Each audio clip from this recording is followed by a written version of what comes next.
having a benchmark for water, a real one, not the one that made by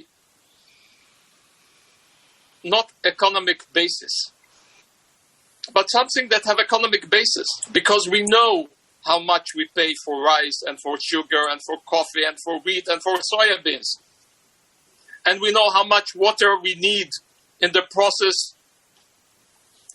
to produce these commodities and this food.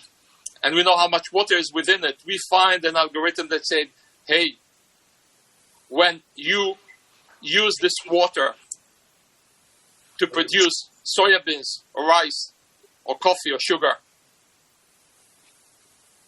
the value of the water have a number. And by knowing this number, we can make a better management for uses of water. We can preserve more water. We can have more money in order to explore for new resources of water. And at the end of all, with this 97% of water that it's salted, we can desalinate water.